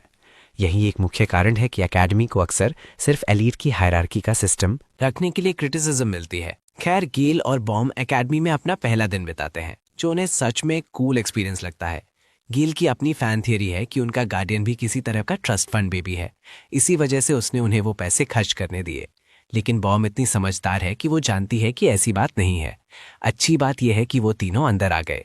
चिकलेट वहां दूसरों के साथ वक्त बिताकर बस खुश है। जो बात उसे परेशान कर रही है वो ये कि यूरिम और गे एब्सेंट क्यों है। बॉम याद करती है कि रेड ड्रैगन अपने एग्जाम्स के लिए ब्लू ड्रैगन स्कूल जा रही है और वो रास्ते में उसका साथ देने गया है। अडल्ट्स को एकेडमी में अपने बच्चों को सुपरवाइज करना ज़रूरी है, ये श्योर करने के लिए कि बिगड़े हुए और अनडिसिप्लिन सुपर ह्यूमंस इधर उधर हल्ला ना मचाएं। और जब बात रेड ड्रैगन की आती है, वो एक टिकिंग बॉम्ब है जो किसी मुसीबत की तरह एक्ट कर सकती है। बॉम्ब ये भी एक्सप्लेन करती है कि यूरियम का टेस्ट उसके लिए दूसरे कैडेट से डुएल करने का हक पाने के लिए ज़रूरी है। इससे गेल एक्साइटमेंट से भर जाती है, वो उसका मैच देखने के लिए मारी जा रही है, लेकिन अनफॉर्चुनेटली गाय ने इस आइडिया को पहले ही रिजेक्ट कर दिया, जिससे छोटी लड़की को काफ़ी निराशा हुई। बॉम्ब रिवील करती है कि अगर वो साथ गए तो अजीब होगा, क्योंकि लोग पहले ही उन्हें घूर रहे हैं। हम ब्लू ड्रैगन स्कूल के ड्यूलिंग पवेलियन पहुंचते हैं। यहाँ कैडेट्स हर मैच में 4 अलग अलग अरीनास में एक दूसरे का सामना कर रहे हैं। हमारा बंदा मैक्स लेवल का लग रहा है, पूरा स्टाइल में स्टैंड से शांति से देख रहा है। एग्जामिनर सुपरवाइजर्स को शांत रहने की रिक्वेस्ट करता है, क्योंकि वो दूसरे कैडेट्स को बेकार की एंग्जाइटी दे रहे हैं। ये इंसान फॉर्मल तरीके से अपना इंट्रो ब्लू ड्रैगन स्कूल के हेड प्रोफेसर पुआन के रूप में देता है। उनमें से हर कोई उसके डिग्निफाइड लुक्स और पोलाइट व्यवहार से इम्प्रेस्ड है और हर कोई उसे एक डेकोरेटेड वॉर हीरो के रूप में याद रखता है। लेकिन जितेश शांत लगता है, इशारा करता है कि इस बंदे के बारे में कुछ ऐसा है जो सबके सामने होते हुए भी छुपा हुआ है। वो यूरिम के मैचअप की अनाउंसमेंट सुनता है जो अरीना के अंदर जाती है, ये उम्मीद करते हुए कि ये चीज़ उसका वक्त देने लायक होगी। उसका सामना ब्लॉन्ड यंग लेडी से होता है जिसकी नज़रें बहुत फियर्स हैं। रेड ड्रैगन का प्लान है कि अगर डुएल ने उसे एंटरटेन नहीं किया तो वो अपना घर तोड़कर निकल जाएगी। फाइट से पहले ऑडियंस में से कई दूसरे कैडेट्स हर साइड पर शर्तें जगा रहे हैं। उनमें से कुछ उनके लुक्स पर फिदा हैं, लेकिन जब फाइटिंग एबिलिटी की बात आती है तो सबको लगता है कि सोफिया वोरोवा जीतेगी। आखिरकार उसके पास रियल बैटल में काफ़ी एक्सपीरियंस है। ये रशिया की एक स्पेशल टास्क फोर्स है जिसने ग्रेट वॉर में बड़ा रोल प्ले किया था। क्या मुझे धोखा हो रहा है या ट्रक ने कॉल ऑफ ड्यूटी के गोस्ट को भी इस दुनिया में इसेकाई कर दिया? खैर, ये टास्क फोर्स अपने ब्रूटल ट्रेनिंग मेथड्स के लिए जाना जाता है, जो अपने हर मेंबर के लिए टॉर्चर से भी बढ़कर है। सोफिया का सुपरवाइजर उसका पिता है, जो उसे सबकी उम्मीदों की याद दिलाता है। वो बुरी तरह चाहता है कि वो जीते, लेकिन इस लड़की को ये पूरी चीज बस शर्मनाक लगती है। उसको टॉन्ट करते हुए हमारी टॉम बॉयल यहाँ उसे पापा की परी बुलाती है, जानबूझकर उसे गुस्सा दिलाकर क्विट करने पर मजबूर करने की कोशिश कर रही है।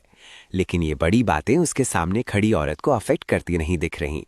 सोफिया एक डरावनी नजर डालती है और उसे जान से मारने की धमकी देती है। यही वो रिएक्शन है जो ये फाइस्टी ड्रैगन शुरू से चाहती थी। स्पेक्टेटर्स सोचने लगे हैं कि ये दोनों लड़कियां सीधे सीधे साइको हैं, जबकि हमारा लड़का शांति से देख रहा है। फाइटर्स पोजीशन लेते हैं, सोफिया अपनी मुट्ठियों के साथ और योरम अपनी तलवार के साथ। मैच शुरू होता है और ठीक उसी पल सोफिया पहला हिट मारने के लिए टेलीपोर्टिंग स्पीड से चमकती है। योरम उस अटैक को टाइम पर मैच और ब्लॉक करने में कामयाब होती है, अपने अपोनेंट की स्पीड की तारीफ करती है। जवाब में वो डायगोनल स्लैश के लिए ऑफेंसिव होती है, सोफिया को झुकने और ओपनिंग एक्सपोज करने पर मजबूर करती है। उस ओपनिंग का इस्तेमाल करते हुए एक्सीलेंट कॉम्बैटेंट योरिम की साइड में एक क्लीन किक मारती है। इस प्रोसेस में उसके कपड़े फाड़ देती है। अब योरिम सच में गुस्से में है। उसने ये कपड़े अभी तो लिए थे, लेकिन सोफिया अभी रुकी नहीं है। एक स्ट्रॉन्ग कदम रखते हुए वो दोबारा टेलीपोर्ट करती है, जैसे वो अल्ट्रा इंस्टिंक्ट यूज कर रही हो। इस बार दोनों फाइटर्स के बीच एक एपिक आमना सामना होता है, जिसमें यूरिया ज्यादातर डिफेंसिव होकर उसके अटैक्स अवॉइड कर रही है। केज का फायदा उठाते हुए रेड ड्रैगन पुशबैक मोमेंटम के लिए उस पर छलांग लगाती है। दोनों फाइटर्स हेड ऑन कॉन्फ्रंटेशन में एक दूसरे के करीब आते हैं, जिसमें योरम हमेशा की तरह जानवर जैसी लग रही है। उसका निडर हमला सोफिया को ओवरवेल्म कर देता है, जिसे भारी कीमत चुकाकर उसका वार रोकना पड़ता है। उसकी कलाई की हड्डियां लिटरली टूट जाती हैं, जिसे उसे बहुत ज़्यादा दर्द होता है। रेड ड्रैगन जानती है कि उसका हाथ यहाँ भारी है, इसलिए वो उसी पल पीछे फ्लैश स्टेप करती है, पीछे के स्विंग से। फाइट खत्म करने का एम करते हुए योरम अपने शिकार को याद दिलाती है कि वो अब तक सिर्फ उसके साथ खेल रही थी, और ऐसा कहते हुए वो इतना भारी मुक्का मारती है कि वो सीधा केज की तरफ उड़ती है।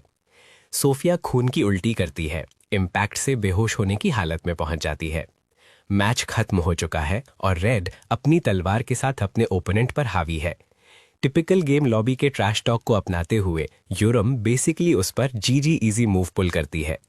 वो अकेडमी के सो कॉल्ड एलीट्स के बारे में बहुत कम सोचते हुए जाती है, ये मानते हुए कि वो बस लूजर्स का झुंड है। स्पेक्टेटर्स डरे हुए हैं ये देखकर कि उनकी आंखों के सामने सोफिया की कितनी बुरी हालत कर दी गई। जहां तक उसके ओपोनेंट की बात है, योरम को एक खरोच भी नहीं आई। वो इस पूरे वक्त बस अपने खाने के साथ खेल रही थी। कुछ को लगता है सोफिया कमजोर है, दूसरों का मानना है कि रेड हेड बहुत ज्यादा ताकतवर है। कुछ तो ये भी मानना शुरू कर रहे हैं कि सोफिया बस एक नेपो बेबी है, जो शायद रियल मेंबर भी नहीं है। भीड़ का रिएक्शन अब उसे परेशान करने लगा है। खुशकिस्मती से नर्स ने उसकी तुरंत चोटों को ठीक कर दिया है, लेकिन सोफिया के हाथों पर काम करना पड़ेगा, क्योंकि उनका बुरा हाल है। फ्रस्ट्रेटेड होकर लड़की अपनी मुट्ठी भींचती है, ये कहते हुए कि वो बिल्कुल ठीक है। उसका पिता जानता है कि उसे क्या करना है और उसे बताता है कि उसने अपना बेस्ट दिया। ये वो नतीजा नहीं है जिसकी उन्हें उम्मीद थी, लेकिन वो अपनी हालत में अपने अपोनेंट को कभी नहीं हरा सकती थी। वो उसे याद दिलाता है कि वो निराश भी नहीं है, लेकिन ये पागल लड़की बस उसके चाकू को घूरती हुई लगती है। जब वो मोटिवेशनल स्पीच पर बकवास किए जा रहा है, नर्स उसे इन्फॉर्म करती है कि उसकी बेटी उलट दिशा में जा रही है।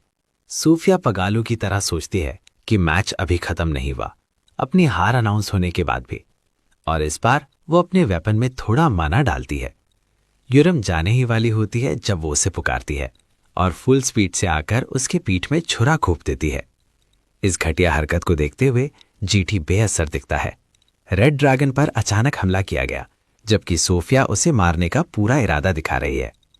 ये एक बहुत बड़ा उलटफेर है, जो ना सिर्फ स्पेक्टेटर्स को बल्कि हेड प्रोफेसर वी युआन को भी हैरान कर देता है। गेज साफ तौर पर बहुत गुस्से में लग रहा है। वो देखता है कि सोफिया अपनी ब्लेड उसकी पीठ में गाड़ रही है, जब तक कि आखिरकार दोनों अरीना के बाहर नहीं गिर जाते। बाय द वे, वो ब्लेड यूरिम के आर पार हो गई थी। अब वो जेन्युइनली इस लड़की को दफनाने के बारे में सोचना शुरू कर रही है।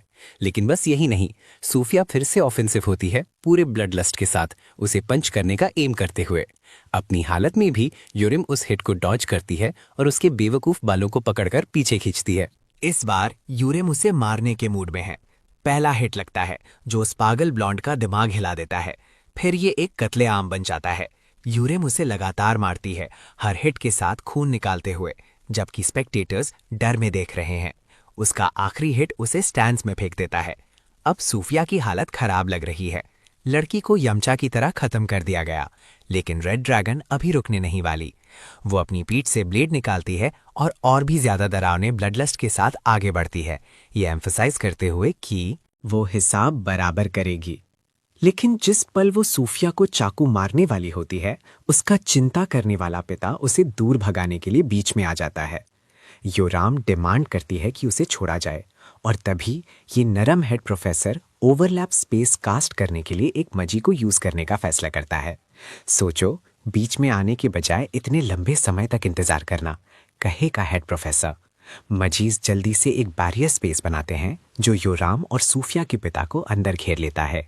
वो हथियार गिरा देती है, सिर्फ उसे टारगेट करने के लिए, उनके अन्याय पर दहाड़ती है। असल में योरम से ही है। सोफिया वो है जो उसे मारना चाहती थी और उसने ही पहले उसे छुड़ा मारा था, लेकिन उसका पिता आर्ग्यू करता है कि वो बस उसे बेहोश कर सकती थी, खासकर ये देखते हुए कि यूरेम असल में कितनी स्ट्रांग है, वो बस उतना ही कर सकती थी। रेड हेड बहुत गुस्से में है कि अपनी बेटी की जिम्मेदारी लेने के बजाय वो यहाँ उसे भाषण दे रहा है। वीवन उन्हें शांत रहने की भीख मांगते हुए स्पेस में एंटर करता है।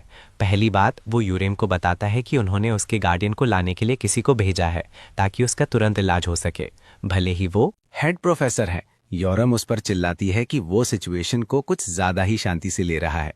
भुवन उसे क्रेडिट देता है और समझता है कि क्या हुआ, लेकिन उसकी प्रायोरिटी उससे और बड़ी मुसीबत खड़ी करने से रोकना है। प्रॉब्लम यह है कि अगर योरम हद से आगे बढ़ती है तो वो प्रोसेस में अपनी पूरी फैमिली को अफेक्ट करेगी। ये तेज दिमाग प्रोफेसर धमकी भरे अंदाज में इशारा करता है कि पूरी यू फैमिली एकेडमी में अपनी पोजीशन खो सकती है, जिससे यूरीम का गुस्सा तुरंत शांत हो जाता है, क्योंकि दुनिया में सिर्फ एक चीज की उसे परवाह है और वो है उसकी फैमिली, और ये बात उसे जेन्युइनली उदास कर देगी। युआन अपनी नीचता भरी स्पीच के बीच में होता है जब गे उसके गार्डियन के रूप में अंदर आता है। वो एक घायल बच्ची को कॉर्नर करने के लिए वो युआन को सुनाता है और रिकमेंड करता है कि एडल्ट्स बाहर बात करें। मुझे तुम लोगों का नहीं पता, लेकिन जब भी ये आदमी कुछ करता है तो मेरे दिल में इसके लिए इज्जत बढ़ जाती है। दोनों ही स्पीचलेस हैं और योरम फ्रस्ट्रेशन और निराशा का इशारा दिखा रही है। अगली सीन में हम वीवान के ऑफिस में पहुंचते हैं। वहां गीते हैं और सामने सोफिया का पिता बैठा है, जबकि हेड प्रोफेसर पर्सनली उन्हें चाय सर्व करता है। अब हेड प्रोफेसर का इस आदमी के बारे में पहला इंप्रेशन काफी संदिग्ध, सस्पिशियस है। सबसे पहली बात, जो लोग कैजुअली ओवरलैप स्पेस के अंदर आ सकते हैं वो super strong high level rankers होते हैं, लेकिन ये आदमी भी एक मिस्ट्री है। किसी भी रिकॉर्ड में उसका कोई जिक्र नहीं है, इसीलिए वीवान बाद में उसकी आइडेंटिटी इन्वेस्टिगेट करने में दिलचस्पी रखता है। डिस्कशन शुरू होता है जहां दोनों पार्टीज साफ तौर पर एक दूसरे के खिलाफ लग रही हैं। वीवान माफी मांगता है। जो कुछ भी हुआ, सोफिया का चेहरा बिगड़ चुका है। हमारी फेवरेट टॉमबॉय ने उसे नया लुक दिया है। यूरम रिकवर होने के बाद डिस्चार्ज हो गई है, इसलिए वीवान बनता है कि इस बात का बतंगड़ बनाने की कोई जरूरत नहीं है। ब्लू ड्रैगन स्कूल में उनका आमना सामना तो होगा ही, इसलिए बेहतर है कि वो अभी सुलह कर लें। सोफिया का पिता तुरंत अपनी बेटी की तरफ से माफी मांगता है। माइकल जिम्मेदारी से कहता है कि उसकी बेटी कितनी नासमझ है कि उसने अपने जज्बातों को खुद पर हावी होने दिया। अब कोई भी साधारण प्रोटैगनिस्ट इस माफी को एक्सेप्ट कर लेता, लेकिन ये आदमी ये गोट है, तो वो सीधा उसकी माफी को ठुकरा देता है, जिससे माँ शॉक में खड़ा हो जाता है। जीटी सफाई देता है कि सोफिया का पिता इंसिडेंट में इन्वॉल्व भी नहीं था, इसलिए उसके कुछ भी कहने का कोई मतलब नहीं है। लेकिन मॉफ उन्हें समझौता करने, सिचुएशन को जाने देने और चीज़ों को आराम से लेने की दरख्वास्त करता है। यहाँ तक कि एलीट फोर्स के मेंबर होने के अपने स्टेटस की शीखी भी बघारता है। गे शांति से पलटवार करता है, ये एम्फसाइज करते हुए कि वो बिल्कुल भी सेम पोजीशन पर नहीं है। और अब वो सोचने लगा है कि क्या ये जंग में हारे हुए दिमाग के लोग ऐसे माफी मांगते हैं। मिकाइल उस पर चिल्लाता है, ये इम्प्लाई करने के लिए कि उसे सोफिया को माफी के लिए लाना चाहिए। कोई आम बंदा होता तो तरस खा लेता, लेकिन ये आदमी सीधा हाँ बोलता है, उसकी चोटों की घंटा परवाह किए बिना। वॉन को रियलाइज होता है कि हालत अभी भी हाथ से निकल रही है, लेकिन जय बताता है कि वो यहाँ किसी और वजह से आया है। वो क्यूरियस है कि मिकाइल ने अपनी बेटी को रोकने के लिए कदम क्यों नहीं उठाया जिस पल उसने उसे छिरे के साथ यूरियम की तरफ भागते हुए देखा था। रशियन काउंटर करता है कि ये बस बहुत अचानक हुआ था, लेकिन गय इसे एक बकवास बहाना बताता है। वो सोचता है कि क्या सोफिया का बाप अपनी जिम्मेदारी की कमी के लिए शर्मिंदा है जब वो साफ तौर पर सब कुछ रोकने के लिए बीच में आ सकता था। मालोव डिप्लोमेटिक रास्ता खिड़की से बाहर फेंक देता है और गाइड का कॉलर पकड़ लेता है। गाइड को धमकी देता है कि वो पूरे रशिया को दुश्मन न बनाए। इस बड़े आदमी में गाय को एक नेमलेस फैमिली का मेंबर कहने की हिम्मत है, ये जाने बिना कि एक ब्लेड उसकी गर्दन के पास रखी है। वो मसल हेड रियलाइज करता है कि वो आउटप्ले हो चुका है और उसे समझ भी नहीं आया कि इस बंदे ने अभी उसका नाइफ पकड़ने के लिए कैसे स्पीड ब्लिट्ज किया। गाय कैजुअली पॉइंट आउट करता है कि इस बंदे की नाइफ शीथ कितनी ढीली है, जिस वजह से एक लिटरल बच्ची उसे बिना नोटिस किए पकड़ पाई। लेकिन उसके शब्दों से ज्यादा मलोव को समझ नहीं आ रहा कि इस बंदे ने उसका ब्लेड कैसे चुराया। एक सिंपल रिमाइंडर ऑफर करते हुए, याद रखने के लिए एक चेतावनी, एक असली खतरा। ग्रिम रीपर उसके पीछे ब्लिट्ज करता है, ये उम्मीद करते हुए कि मलोव सुनसान गलियों से बचेगा। और उसने उसी सेकंड टेबल पर अपना ब्लेड भी तोड़ दिया, इस आदमी में मौत का डर पैदा करते हुए। जय उस नोट पर खत्म करता है, एक ही मीटिंग में विवान जैसों को इम्प्रेस करते हुए निकल जाता है। जैसे ही वो निकलता है, वो रेड हेड को फ्राउन करते हुए देखता है। वो उसकी हेल्थ के बारे में पूछता है, जिस पर वो जवाब देती है वो ठीक है। रेड ड्रैगन्स को मारना मुश्किल है, इसलिए उसकी ड्यूरेबिलिटी ने काफी मदद की। जय यह सुनकर खुश है, लेकिन अपने एक्शंस पर रिफ्लेक्ट करने के बाद कुछ उसे परेशान कर रहा है। वो जानना चाहती है कि क्या उसने गलत मूव किया सिचुएशन का गिल्ट अपने कंधों पर महसूस कर रही है। ये उसे बुरा फील कराता है और उसे अगली बार बड़ापन दिखाने के लिए पुश करता है। उसकी हैरानी के लिए जय एम्फसाइज करता है कि उसने बहुत अच्छा किया। असल में वो उसे अगली बार बिना किसी गवाह के जान से मारने की सलाह देता है। ब्रो अपनी खुद की छोटी ड्रैगन बेटियों से भी बड़ा साइकोपाथ है। वो उस नोट पर निकल जाता है उसकी एडमिरेशन पाते हुए। वो उम्मीद कर रही है कि अगर बाद में ऐसा सच में होता है तो वो उसे डांटे नहीं। जब वो हॉल में चल रहे होते हैं, गिफ्ट अपनी प्रॉब्लम डॉटर को घर पहुंचते ही अपना सामान पैक करने का इंस्ट्रक्शन देता है। वो क्यूरियस है कि वो कहाँ जा रहे हैं, लेकिन वो एक्सप्लेन करता है कि वो अब से टॉम रूम्स में रहने वाली है। वो इस हिस्से को समझ जाती है, ये जानते हुए कि छोटी चिकलेट इस नतीजे से खुश होगी। जैसे ही वो निकल रहे होते हैं, हेड प्रोफेसर उन्हें बात करने के लिए बुलाता है। वो जय के साथ अकेले में बात करना चाहता है, लेकिन इस आदमी के पास वक्त कम है और बात करने के मूड में नहीं है। हेड प्रोफेसर ये समझता है, लेकिन अर्ज करता है। यूरम के फ्यूचर से जुड़े मामले के लिए सच कहूं तो वो भी अब इस आदमी के आसपास नहीं रहना चाहती। वो धैर्य से क्लैरिफाई करता है कि उसके पास उसके लिए एक शानदार मौका है। बात यह है कि विवान ऑफिशियली चाहता है कि वो ब्लू ड्रैगन स्कूल के लिए फ्रेशमैन रिप्रेजेंटेटिव बने। वो एकेडमी के फेस के तौर पर सजे होने की तस्वीर बनाता है, स्कॉलरशिप और दूसरी चीजों से नवाजा जाना और साथ ही मीडिया में इंटरव्यू देना। जय ऐसे ऑफर के अचानक आने पर सवाल उठाता है, क्योंकि किसी एक को देने के लिए ये बहुत सारे बेनिफिट्स हैं। हेड प्रोफेसर अश्योर करता है कि ये हो सकता है क्योंकि वो वाइस प्रिंसिपल नामजुन का अच्छा दोस्त है। प्रोफेसर जीटी से इस मौके पर ध्यान से सोचने की गुजारिश करता है, क्योंकि उसे ऐसा कुछ कहीं और नहीं मिलेगा। अब जहाँ तक नामजुन के साथ दोस्ती के उसके दावों की बात है, तो ये समझ आता है असली बदसूरत सच्चाई ये है कि ये प्रोफेसर और वो कमीना नामजुन दोनों खुलेआम छिपे हुए डिमोनिक ह्यूमंस हैं। चलो डिमोनिक ह्यूमंस और उनके नेचर को डिस्कस करते हैं। ये लोग उन सुपर ह्यूमंस के ऑपोजिट होते हैं जो ब्लेसिंग्स कैरी करते हैं।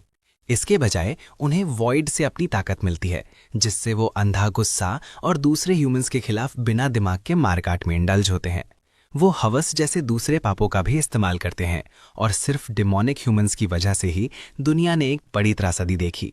ये उस त्रासदी का हिस्सा है क्योंकि अपनी पहली 2 रिग्रेशन साइकिल्स में उसने उनकी वजह से कुछ प्रेशियस खो दिया था।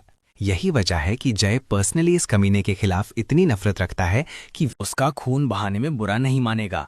ये उसका निरा सेल्फ कंट्रोल है कि वो उसके आसपास खड़ा रहना बर्दाश्त कर रहा है, क्योंकि अंदर ही अंदर वो उसे मारने से पहले वायुवान के हौसले को कुचलने की उम्मीद करता है। वापस प्राइमरी डिस्कशन पर आते हुए गार्डियन अपनी बच्ची से ऑफर पर उसकी राय मांगता है। प्रोफेसर इस बात को समझता है और बच्ची को सब कुछ फिर से डिसाइड करने देता है। वो यॉर्क को इम्प्रॉपर बेनिफिट्स का वादा करता है, स्कूल के लिए एक नई लुक का भरोसा देता है। वो चाहता है कि वो साल के अंत वाले इवेंट में उस बदलाव को रिप्रेजेंट करे। वायुवान यहाँ अपनी पूरी कोशिश कर रहा है इस लड़की को मनाने और झुकाने के लिए, लेकिन रेड हेड सीधा मना कर देती है। ब्रो सीरियसली हैरान है क्योंकि ये हार्वर्ड के ऑफर को रिजेक्ट करने जैसा है। यूरम कंफर्म करती है कि उसे ऑफर की कोई परवाह नहीं है और जिद करती है कि वो घर जाकर अपना सामान पैक करें। हैरान होकर वीवान पूछता है कि वो इंटरव्यू प्रोसेस के लिए आई ही क्यों थी। रेडहेड शेयर करती है कि पहले वो अपने बिस्तर पर थी, लेकिन फिर उसे बोरियत महसूस हुई और उसने किसी से लड़ने का फैसला किया। बस यही एक वजह है कि वो यहाँ है। उसका जब आप एक ऐसा ट्रोलिंग मोमेंट है कि डेमोनिक ह्यूमन भी यहाँ अपना अस्तित्व खत्म करने के बारे में सोच रहा है।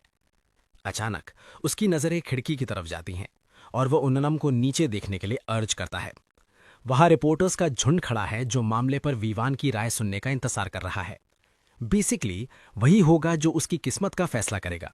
उसके शब्द दुनिया के सामने ऑफिशियल तस्वीर होंगे और उसकी जिंदगी उन्हीं से गवर्न होगी। ये एक असली धमकी है, लेकिन ये लड़की उसे रेज बेट कोशिश में भी नहीं फंसी। वो बस कबाए कहती है और अपने पापा के साथ निकल जाती है। उन्हें इस तरह जलील करते देख हेड प्रोफेसर चुप जाता है, जो उम्मीद करता है कि वो अपने फैसले पर ना पछताएं। रिपोर्टर्स की बात करें तो योरम बाहर आती है और तुरंत भीड़ से घिर जाती है। सभी लड़ाई पर उसकी राय और उसके ओपोनेंट के खिलाफ उसकी फीलिंग सुनने की भीख मांग रहे हैं। इतने सारे कैमरास के चेहरे पर फ्लैश होने से योरम घबरा जाती है, जबकि हमारा लड़का पीछे सबको मॉक कर रहा है। उस फेस कार्ड के साथ एक रिपोर्टर रिवील करता है कि यूरम का इंटरव्यू सोशल मीडिया पर वायरल हो रहा है, जिससे वो सब सोचने पर मजबूर हैं कि क्या वो दुनिया का ध्यान पाने के लिए जानबूझकर पागल हुई थी। वो सब जवाब मांग रहे हैं, उसे और सवालों से परेशान कर रहे हैं, उसके गार्डियन के रूप में एक्ट करते हुए, ये जानते हुए कि वो टूटने वाली है। जिते रिपोर्टर्स को एक घायल बच्चे को अकेला छोड़ने के लिए कहता है, लेकिन यूरम सच में टोन सेट करने और उन्हें वो देने की मूड में है जो वो चाहते हैं। वो माइक्रोफोन पकड़ती है, इसे अपने मुंह के करीब लाती है, इससे पहले कि एक ट्रोल फेस बनाए और बड़ी स्क्रीन पर एक्स दहाड़े। अगले सीन में हम लेयर एकेडमी के डॉर्म रूम्स में पहुंचते हैं। छोटी चिकलेट खुशी से फूली नहीं समा रही। उन्हें रहने के लिए प्रैक्टिकली एक मैंशन ऑफर किया गया है। सबसे छोटी और शरारती बच्ची होने के नाते गवेल अपने लिए रूम ढूंढने दौड़ती है। वो एक खोलती है और उस सुकून भरी जगह को बिल्कुल पसंद करती है। ये कमरा अकेला ही किसी अमीर एयरबीएनबी अपार्टमेंट जैसा लगता है। गाउल पूरे जगह नाचती फिरती है, नई सेटिंग को पसंद करती है और इसे अपना इलाका मानती है। लेकिन उसकी बड़ी बहन जल्दी से आती है और बहस करती है कि वो इस कमरे को चुराने वाली है। छोटी चिकलेट फ्रस्ट्रेटेड है क्योंकि उसने इसे पहले ढूंढा था और ये सबसे बड़ा कमरा भी नहीं है। आखिरकार गैन हार मान लेती है और अपनी बड़ी बहन को रहने की जगह ऑफर करती है, जिससे उसे काफी निराशा होती है। जहां तक आखिरी और सबसे बड़ी ड्रैगन की बात है, वो उस नीले अंडे ब्लू एग को पालने में बिजी है जो अभी हैच होना बाकी है। वो छोटे वाले का बच्चे के रूप में स्वागत भी करती है, जबकि गीत उसके पानी छिड़कने के इंटेंशंस पर सवाल उठाता है। बॉम एक्सप्लेन करती है कि ऐसा इसलिए है क्योंकि ब्लू ड्रैगन्स पानी को पसंद करते हैं और हैचिंग स्टेज के पास पॉलीमॉर्फ एक प्रॉपर अंडा बन जाता है। इसके अलावा बॉम पॉइंट आउट करती है कि अकेडमी कैसे योरम के वायरल मोमेंट से भरी हुई है। उसका इंटरव्यू यूट्यूब पर लाइव है और कमेंटर्स इसे खूब पसंद कर रहे हैं। गे रिकॉर्डिंग प्ले करता है जहां वो गंदा शब्द बोलती है, जिससे बॉम को छोटे के कान बंद करने पड़ते हैं। इस दौरान योरम को कोई अंदाजा नहीं है कि ये इतनी बड़ी बात क्यों है। आखिर ये एक नेचुरल प्रोसेस है। दूसरी तरफ छोटी चिकलेट को कोई आइडिया नहीं है कि ये क्या भला है। उसकी बड़ी बहन क्यूरियस है कि गैल सच में जानना चाहती है। ये उसका मौका है छोटे को एक बार के लिए बर्ड्स एंड बीज के बारे में एजुकेट करने का। उस पॉइंट पर गोल्ड ड्रैगन को एहसास होता है कि क्या होने वाला है। घबराकर वो एक्सप्लेनेशन लेने से मना करती है, ये मानते हुए कि उसे इतना जानने की कोई जरूरत नहीं है। लेकिन ये ट्रोलिंग रेड ड्रैगन उसके दिमाग के साथ और भी खेलती है। वो प्रोसेस की सारी डिटेल्स के बारे में बात करने में खुश है, इस हद तक कि वो घोवेल के कान बंद करने से रोकने के लिए उसके हाथ भी पकड़ लेती है। बेचारी लड़की रोती है और गीत से बीच में आने की भीख मांगती है, जबकि वो उन्हें खाली नजरों से देखता है। अगली सुबह योरम सो रही है, अपना बेहतरीन सपना जी रही है। गायल ऊपर दौड़ती है, दरवाजा खोलती है उसे एक बड़ी प्रॉब्लम के लिए उठाने को। रेडहेड उड़ भी नहीं सकती क्योंकि वो सारी रात जागी थी। जब गायल पूछती है कि वो क्या कर रही थी, तो अल्टीमेट ट्रोल ने कैजुअली जवाब दिया, वो कौन देखने में बिजी थी। Absolute cinema. वो तुरंत एक मामले को अटेंड करने नीचे जाते हैं। योरम सोचती है कि शुरू में ये एक मजाक है, लेकिन फिर वो देखती है कि सब लोग पहले से ही यहाँ हैं। बॉम्ब योराम को गोयल के हैचिंग फेस से इंट्रोड्यूस कराती है। वो कांप रही है और दलारें दिखनी शुरू हो रही हैं, जो उनकी फैमिली के लिए एक बड़ा पल है। गीते को अपनी आंखों के सामने नई जिंदगी पैदा होते हुए देखे काफी समय हो गया है। उसका पिछला अनुभव इस वाले जितना सुखद और शांत नहीं था। तबाह दुनिया के बीच एक औरत ने उनसे अपने बच्चे को बचाने की भीख मांगी थी। गए के सबऑर्डिनेट ने सोचा कि उन्हें बचाने के लिए बहुत देर हो चुकी है, क्योंकि वो बच्चा पैदा होते ही मर गया। बदकिस्मती से सोसाइटी कोलैप्स हो चुकी थी और कोई हॉस्पिटल्स नहीं थे। दुनिया में ऐसी कोई सुविधा नहीं थी जो समय पर उसे बचाने में मदद कर सके। ये याद गीट के लिए सबसे परेशान करने वाले अनुभवों में से एक बनी हुई है, और किसी मोड़ पर उसने सोचा था कि वो उन्हें फिर कभी नहीं झेलेगा, जिससे वो सवाल करता है कि क्यों। अब योरम पहली है जो अंडे से एक छोटा नीला अंग निकलते हुए नोटिस करती है। छोटा ड्रैगन पूरी दुनिया में सबसे क्यूट मार्शमेलो जैसा लगता हुआ बाहर निकलता है। बूम बधाई देती है।